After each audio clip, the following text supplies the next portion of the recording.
La pandemia ha trastocado, cambiado, trastornado nuestras vidas, la vida de la sociedad, la vida del mundo. Se habla de nueva normalidad, de nueva convivencia, se acuñan nuevos términos, se dan explicaciones, y sobre eso y sobre otras cosas más, como siempre, cuando se conversa con él, hoy en El Arriero vamos a conversar con Guillermo Nugent, con Willy Nugent, como lo conocemos, quienes hemos sido además sus alumnos hace ya algunos años. Willy, un gusto conversar contigo, buenas tardes, y de frente voy al punto. ¿Cómo has vivido tú esta experiencia que no sé si alguna vez te imaginaste que nos iba a tocar vivir? Buenas tardes, Javier. Muchas gracias por la invitación para estar en El Arriero. Bueno, la pandemia pues la he pasado como, por la edad, pues yo soy un buen candidato a UCI, así es que lo he pasado en aislamiento riguroso, que era algo que no estaba previsto. A ver, bueno, los que han entrado en bancarrota con esto son los horóscopos, ¿no? O sea, ni un astrólogo imaginó una de estas cosas. Después de la pandemia, yo creo que difícilmente alguien le va a hacer caso.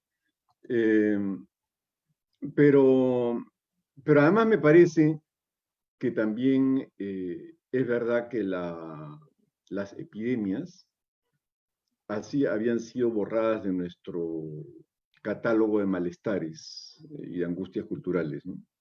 A pesar de haber sido algo común en la historia, ¿no?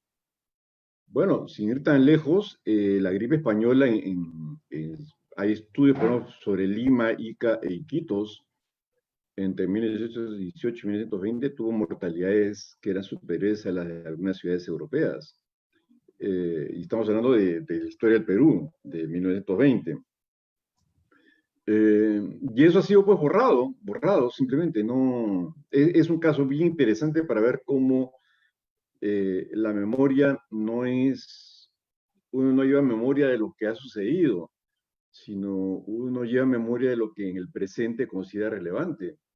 Y hasta antes de la aparición de este tipo de coronavirus, no se consideraban las epidemias un problema acuciante del presente, entonces tampoco había una memoria más allá de los historiadores especialistas en enfermedades, digamos, pero, por ejemplo, la gripe española, claro, hace 100 años los métodos de recoger información no eran tan detallados, pero las estimaciones oscilan entre 50 a 100 millones de muertes por la gripe española entre el 1918 y 1920. O sea, Eso mucho más es, muertos de los que hubo en la Primera Guerra Mundial, ¿no? Que se da prácticamente. y más que en las dos guerras mundiales. Claro. Entonces la pregunta es por qué una cosa que destrozó tantas vidas, millones de vidas, no es recordado. Y yo creo que no es recordado porque las epidemias dejaron de ser consideradas, como te digo, una preocupación o una amenaza del presente, a diferencia de guerras, genocidios que han ocurrido en el pasado y que sí se recuerdan porque hay una viva conciencia de que eso es un real peligro en la actualidad. Pero las epidemias, ¿no? Habían desaparecido como como amenaza el presente. Entonces nuestra memoria colectiva, aparte, como te digo, de los especialistas en historias de enfermedades, pues no estaba en nuestro registro, ¿no? O también se veía como algo lejano, ¿no? Es algo que puede pasar en África, ¿no? Y estoy pensando en el caso peruano, de pronto nos hemos sentido tan, no sé, candidatos a la OCDE, ¿no? Ya un país de renta media y de pronto, incluso cuando empezó el COVID en China, igual lo veíamos como lejano, hasta que de pronto el presidente salió y dijo, hay el primer caso y todo dio la vuelta, digamos. O sea, más allá de la mirada mundial, que coincido contigo en que pasa en muchos lugares, pero ¿no hay también algo de eso? ¿No había algo de eso en el caso peruano, de sentir que estábamos ya, no sé, blindados contra algún tipo, contra algunos males del mundo? Bueno, sí, yo creo que el hecho que, digamos, esta epidemia empezara en China y no, por ejemplo, en España o Italia, sí hizo que las reacciones fueran, pues, verlo como algo muy distante, pero no geográficamente, porque digamos, las distancias entre Beijing y Roma desde Lima no son tan particularmente distintas. Eh, pero sí en el sentido de creer que pues, Europa está más cercano en algún sentido. Entonces, lo de China era algo que ocurría allá lejos. Se olvidó el hecho de que vivimos en un mundo muy interconectado, pero, o sea, tremendamente interconectado y pues con el transporte aéreo, la verdad que todo pasa rapidísimo, ¿no? Ahora, pero además, otra cosa que uno percibe en esta experiencia que tenemos es que, claro, como tú dices, el mundo está totalmente conectado en este momento, ¿no? No estamos en 1917, tampoco estamos en los años de la peste de Londres, ¿no? Y en otras Mm, epidemias famosas que han habido en la historia, pero sin lugar a dudas, esta interconexión, además, esta pandemia se da en un mundo interconectado, en un mundo que quiere medir todo en tiempo real. Tú lo recoges en este artículo que sí. publicaste en la revista Que Hacer, en el tiempo inminente, ¿no? O sea, Ujú, eh, ujú. y estamos dedicados a medir, ¿no? Y a querer decidir todo sobre la marcha. Eso también es una forma distinta de enfrentar una situación como esta. Mm. Bueno, esta es la primera peste, la primera pandemia en la era de la información, y es realmente bien, bien interesante ver las consecuencias que está trayendo. Por ejemplo, eh, algo que me parece interesante y diría hasta saludable, que es la difusión de las matemáticas. Eh, la gente todos estamos mucho más familiarizados con curvas estadísticas. Ojalá que esto sirva, por ejemplo, para, porque yo creo que como país tenemos un serio déficit, a tomarse más en serio la enseñanza escolar de las matemáticas, ¿no? Donde realmente estamos muy, muy rezagados. Las pruebas de evaluación siempre arrojan resultados muy desalentadores, peor que en comprensión lectora incluso. Eh, y bueno, esto por un lado hace que haya una preocupación eh, por las matemáticas, pero hay también esta idea de eh, querer todo, eh, esta ansiedad de querer tener todo bajo control, ¿cómo explicar? Bajo control sobre las decisiones del día a día y no quizá ponerse a pensar más sobre lo que son las condiciones de fondo. Me explico, algo que en nuestro país ha sido algo muy, muy tremendo, es como otros países, de paso se ha dicho, es el colapso en los servicios de salud, De salud. indirectamente también de educación, porque digamos, transmitir la información de prevención guarda una cierta relación con habilidades educativas. Eh, Y esto, bueno, también ha hecho que la preocupación por, no solamente por el virus como tal y cómo afecta el cuerpo, sino en términos de ponernos todos pendientes de algo que en muchos lugares ha aparecido como un debate entre la importancia de lo público respecto de la economía. ¿En qué sentido? En que la economía parecía, en especial bajo la figura del mercado, pero no solamente, yo creo que la era de información nos ha acostumbrado a la idea de que vivimos en un mundo automático, o sea que todo marcha sincronizadamente, vamos a decirlo así. Ujú. Entonces, dentro de este mundo de sistemas autosuficientes, para ser más precisos, eh, entra en escena este virus de una forma muy veloz, que es quizás la diferencia con el cambio climático, que son cambios que Claro sí que, ponen en cuestión digamos, el ordenamiento sistémico actual, pero digamos, a un ritmo mucho más lento. claro, Eh, es lo, la promesa de algo que es inevitable, que va a llegar, pero que claro, tiene el su cambio propio climático tiempo. estamos como el sapo que lo ponen en la olla de agua fría, ¿no? Y se va calentando un poquito. Y nos damos Claro. cuenta cuando ya es tarde. En cambio, dentro de esa figura, esta pandemia no es algo que se calienta a poquito, sino es la taza que se cayó, digamos, ¿no? Y que todo se desparramó. Y yo lo que creo es que la pandemia nos hace ver que, bueno, no estamos en un mundo tan automático y de sistemas autosuficientes como creíamos, ¿no? Y que hay cosas que de pronto requieren detenernos y ponernos a pensar, es decir, dejar de estar en modo automático, vamos a decirlo así. Porque Claro. de alguna manera se asumía que haciendo tales o cuales medidas la economía o la política iban a funcionar o se iban a arreglar. Y de pronto aparece esto que nos trastorna esta manera de entender la realidad como hecha por sistemas autosuficientes, ¿no? Claro, porque Entonces además estamos había, ante algo que nos ha puesto en cuestión a todo nivel, económico, político, cultural. claro, Y y hay económico no solamente por el hecho de la caída en la recesión, sino la idea más profunda de creer que la realidad está formada por sistemas autosuficientes. claro, Eh, hay una cosa que te quería comentar, lo conversé con Óscar Ugarteche hace dos semanas, conversando con él también acá en el Arriero, y él me decía, además, la forma en la que la producción está funcionando, no solo el mercado, sino los ciclos de producción, ¿no? Que tú produces una pieza en Bangladesh, la otra se produce en Turkmenistán y luego se vende en Nueva York o en Lima, ¿no?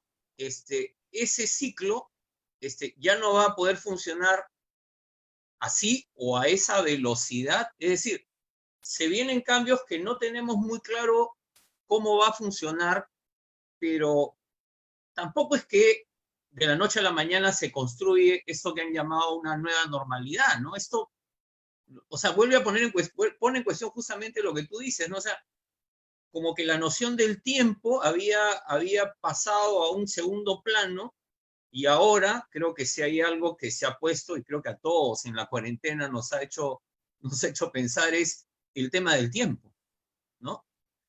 Así es. Bueno, eso de la nueva normalidad, en efecto, nuevamente, vamos a esta idea de un mundo de sistemas autosuficientes. Eh, cuando sale la nueva normalidad, pensaba, bueno, esto fue un pequeño accidente y ya ahorita las cosas vuelven a ser como antes. Y en realidad, esto se acerca más, en todo caso, habría que verlo más como se ven cosas como tipo guerra y posguerra. Es decir, epidemia y posepidemia. Y yo diría que más sensato me parece hablar de cómo prepararnos para tiempos de posepidemia, más que de nueva normalidad.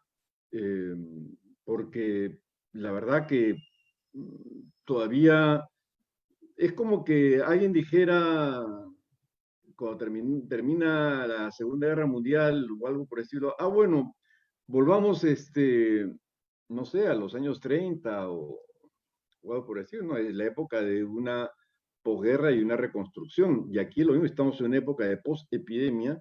Y claramente, Javier, claramente, yo creo que se tiene que hablar, por ejemplo, de una reconstrucción del sistema de salud. Claramente, que ha quedado destruido. Así como Claro, se habla de guerra y a posguerra, eso aquí está iba, una porque, o sea, epidemia y post-epidemia. claro, cuando alguien dice, hay términos que se usan ligeramente, porque, bueno, en fin, algún publicista los escribió, pero cuando se dice reactivación, por ejemplo, no es simplemente, no es cualquier reactivación, incluso una reactivación ya sería algo complejo, ¿no? Uh -huh. Pero yo le escuchaba el otro día a un comerciante de Gamarra y decía, nos estamos reinventando sobre la marcha, ¿no? Y claro, la idea de reinvención también, o de reinvención creo que también entra en juego, o sea, hay que reconstruir, pero a la vez hay cosas sobre las que no se va a poder retroceder, es decir, esto es una catástrofe, creo que hay gente que no lo asume hasta ahora, ¿no? Y frente a una catástrofe, las cosas cambian dramáticamente. Ahora, te quería plantear un tema, ¿no? Que era, tú has planteado el tema de lo público y dos dimensiones, salud y educación. Y en el caso de la salud, es impresionante cómo de pronto nos hemos dado cuenta, o bueno, algunos se han dado cuenta o se han enterado, de que por un lado el sistema público es un desastre y el sistema privado en el que habían confiado pagando sus seguros y todo es prácticamente inmanejable en una circunstancia como esta. O sea, es como que, y que no basta simplemente poner camas UCI para resolver el problema, ¿no? Bueno, hay una diferencia entre salud y educación. La diferencia es que en el caso de la educación universitaria, claramente, y en el caso de la educación secundaria en Lima también, aunque no a todo, no creo que todavía no a nivel nacional, donde la mayor cobertura, por ejemplo, en educación superior, la mayor cobertura está en el sector privado. En el caso de la salud, la mayor cobertura en realidad es la de la salud pública y es Claro. insuficiente. Es decir, no es que, digamos, se ha atrofiado tanto el sistema de salud pública que la mayor parte de gente se atiende en la salud privada, ¿no? La salud privada también es insuficiente. Eh, por eso es que yo lo que pienso es que esto es mejor verlo como una situación de post-epidemia donde hay que reconstruir un sistema de salud que en efecto se destruyó, se colapsó. Y eso, yo creo que palabras como una normalidad o reactivación quizás no sean las más indicadas para subrayar la gravedad de la situación en la que estamos, ¿no? Ahora, pero para reconstruir, digamos, no basta simplemente con constatar el drama o el Ah, no, desastre, no, no, no. sino que hay unos lazos que tienen que existir. O sea, como ya estoy pensando en el caso peruano, ¿no?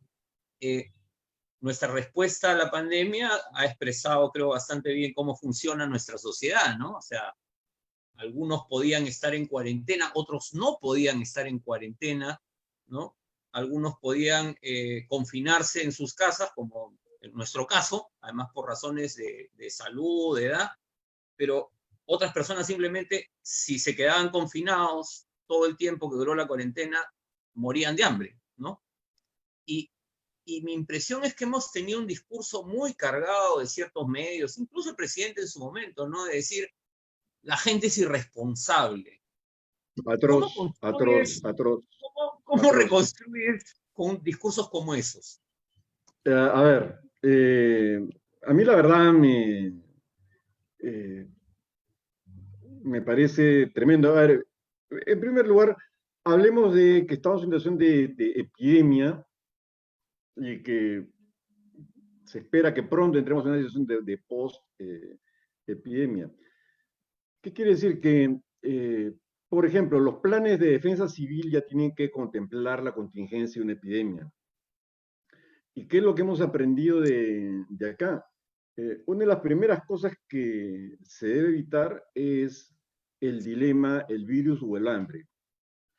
Es decir, lo primero que se tiene que garantizar es la distribución de alimentos, claramente, más que el bono, porque digamos, si tú estás estableciendo cuarentena y confinamiento obligatorio, eh, ¿para qué te va a servir la plata si no es para comida?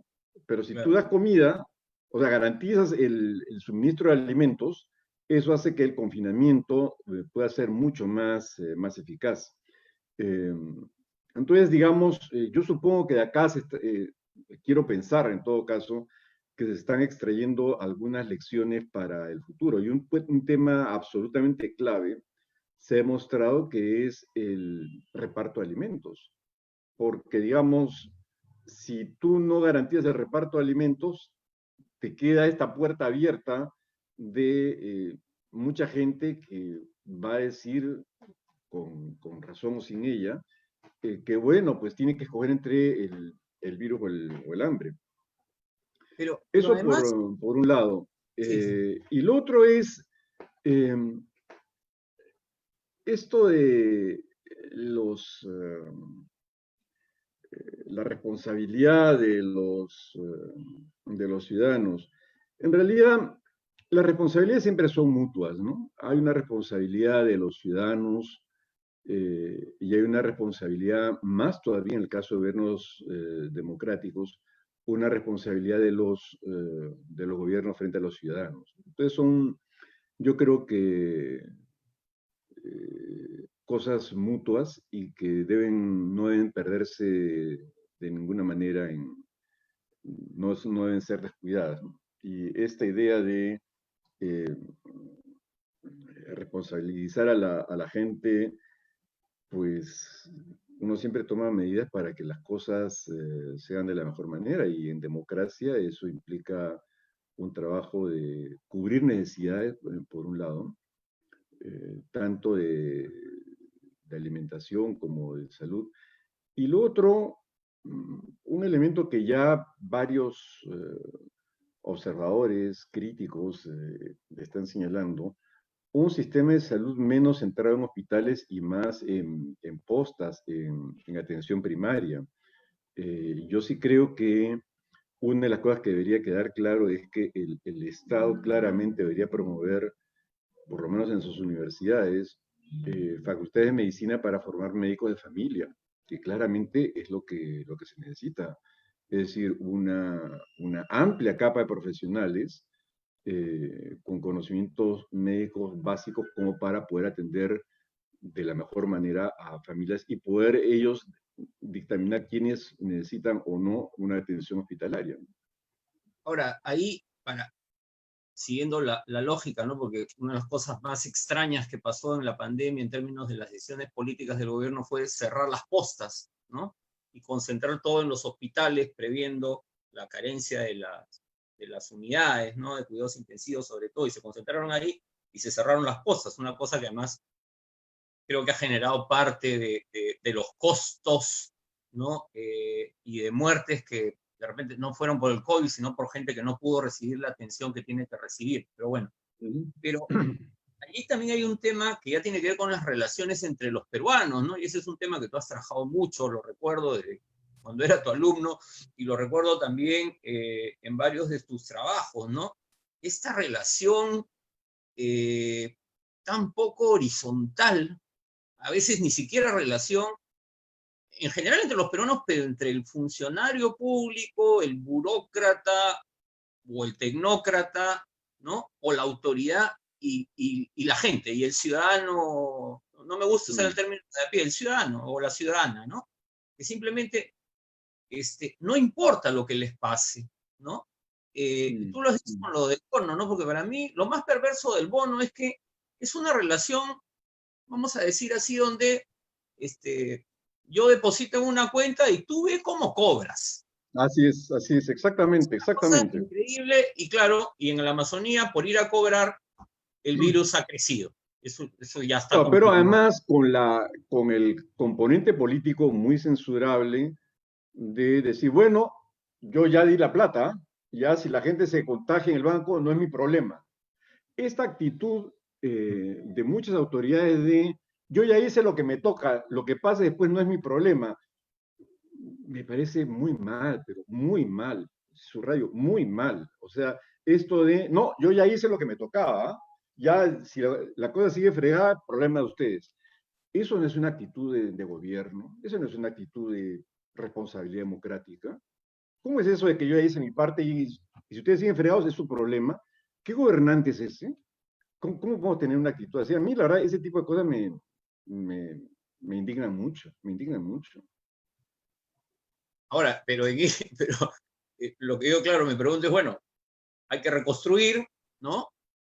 Y parte de esa reconstrucción es construir nuevos vínculos, porque Así es, si, así es. si la lógica de relación va a seguir siendo esa, vamos a seguir reproduciendo, no solo con la pandemia, lo vemos con los desastres, entre comillas, naturales, ¿no? Como decía Ernesto Ráez alguna vez también, acá en el Perú, algo que es tan normal como la lluvia, para el Estado pareciera que fuera una cosa normal, ¿no es cierto? Porque siempre llueve, pero siempre hay huaicos, siempre Mm, hay mm, los problemas que genera el huaico y siempre nos sorprendemos, ¿no? Pero quería pasar a otro tema, que es un campo donde tú te mueves, ¿no? Y que es el tema de la educación.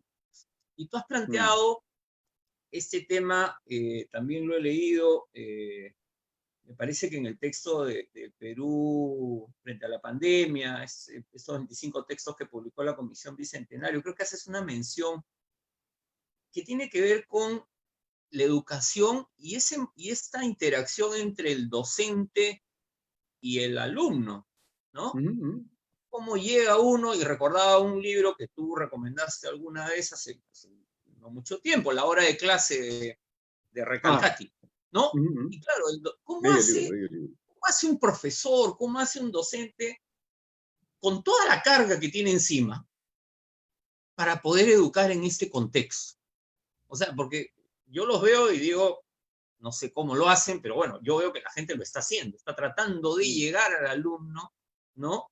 En un contexto donde si antes ya era un problema, ¿no? Llegar al alumno, ahora todavía es más difícil porque ni siquiera tienes el cara a cara. mm, mm. Bueno, a ver, en términos de la educación escolar y superior, yo lo que creo es que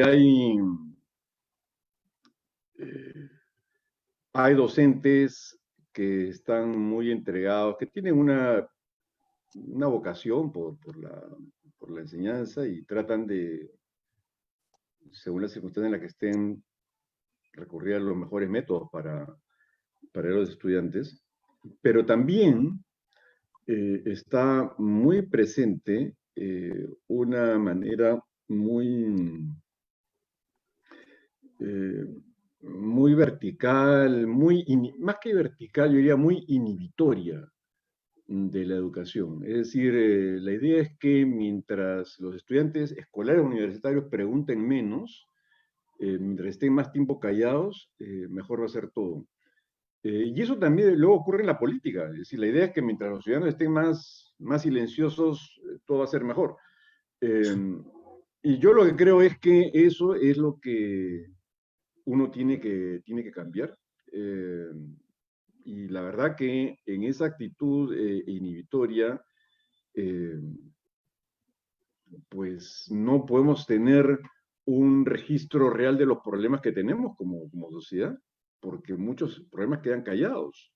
O sea, o no nos damos cuenta o no los reconocemos, eh, y preferimos que mientras, si la gente se queda callada es porque no hay problema, vamos a decirlo, hasta que finalmente revienta, eh, revienta el chupo en algún lado, y que es algo que hasta ahora hacemos, es decir, en muchas localidades, en muchas regiones, mientras no hay un paro y mientras no se cortan la carretera, a nadie se le hace caso. Eso uno lo ve desde el colegio, lo que te quiero decir. O sea, esto que vemos de que tomaron tal o cual sitio, mm, eso es porque no hay una cultura de escuchar desde chiquitos, si cabe la expresión, chiquitas.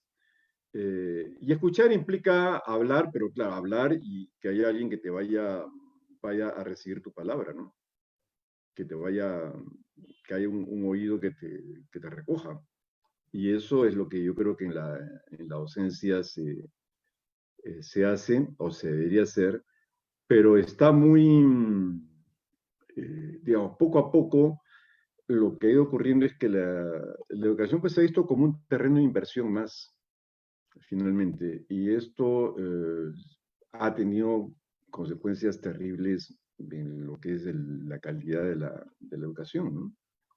Ahora, de nuevo, volvemos al tema de lo público y lo privado, digamos, ¿no? Porque, claro, uno lo que ve en ese momento, además hay una batalla política en relación a las universidades, ¿no? Pero este es un contexto en el cual todo el mundo voltea y dice el Estado, ¿no?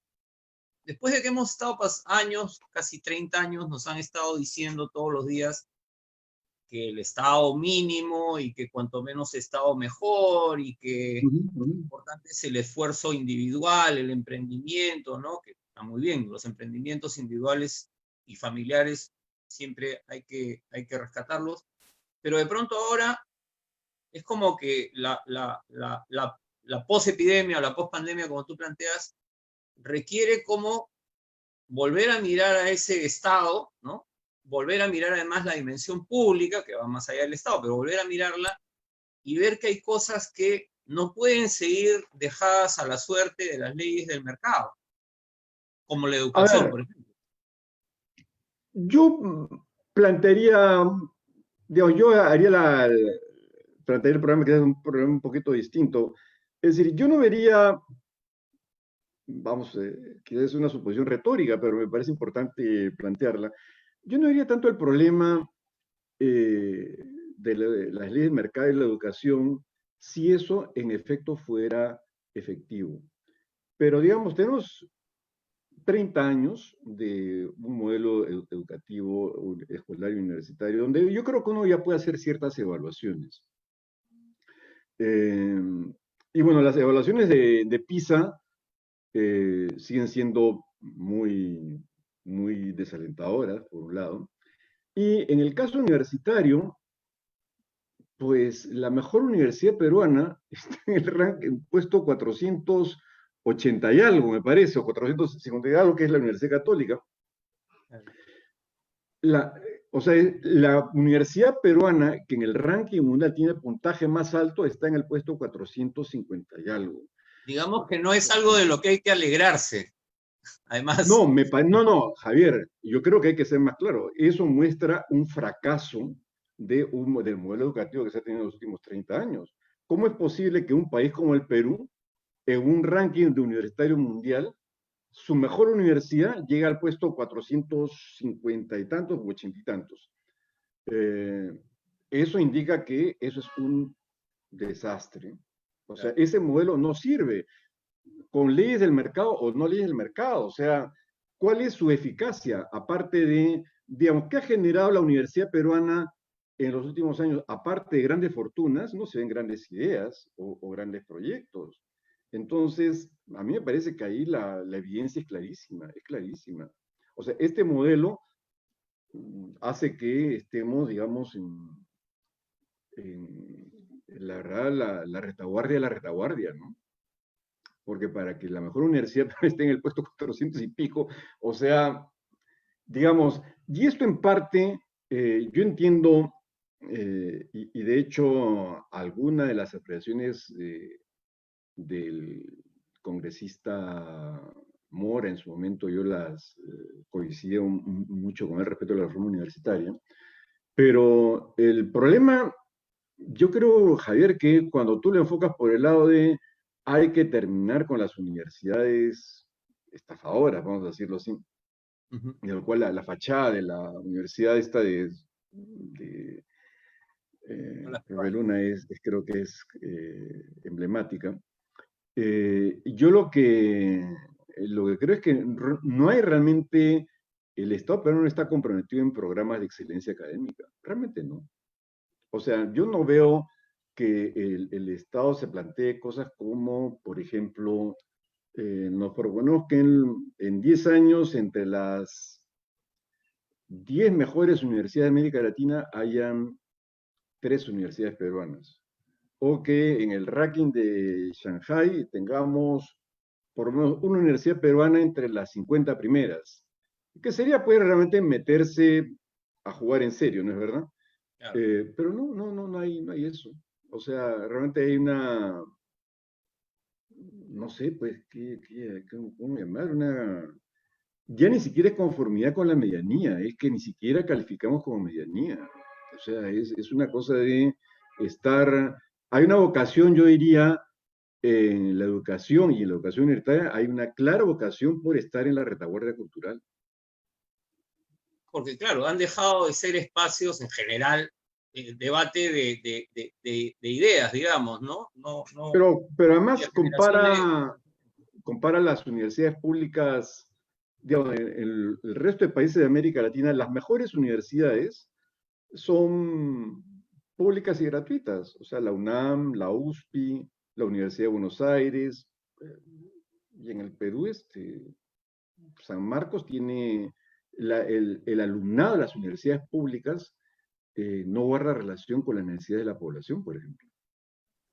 O sea, la Willy, oferta de la universidad pública, de calidad, debería ser mayor. Por ejemplo, algo que tienen hasta ahora las universidades públicas en Lima y que yo creo que es un gran punto a favor, es que siguen teniendo exámenes de admisión exigentes, realmente exigentes, pero pocas vacantes para la cantidad de habitantes que tenemos en la ciudad. Pero yo lo que sí creo que en el caso de la educación universitaria urge, Javier, es abandonar esta vocación de retaguardia cultural en la que estamos. ojalá nos hagan caso. Willy, te quiero, se nos está yendo el tiempo, pero estamos en este momento, además de la pandemia, en una de esas tantas crisis políticas entre el Ejecutivo y el Legislativo. ¿Cuál es tu, no, cuál es tu mirada así? ¿Qué es lo que te genera ver esta discusión? O sea, tu primera impresión, tu reacción frente a lo que estamos viendo. ¿Es algo nuevo? ¿Es más de lo mismo? ¿Está en la lógica de, bueno, la política va por un lado y el mundo va por el otro, la gente que importa? ¿Cómo lo ves? Mira, yo lo que creo que lo más saludable para el país es que haya, por una parte, un ejecutivo con ideas claras y una necesaria contraparte parlamentaria igualmente clara. Eh, y yo lo que creo es que el, el Congreso, la relación entre el Ejecutivo y el Congreso, la verdad que no está a la altura de lo que necesitamos como país, ¿no?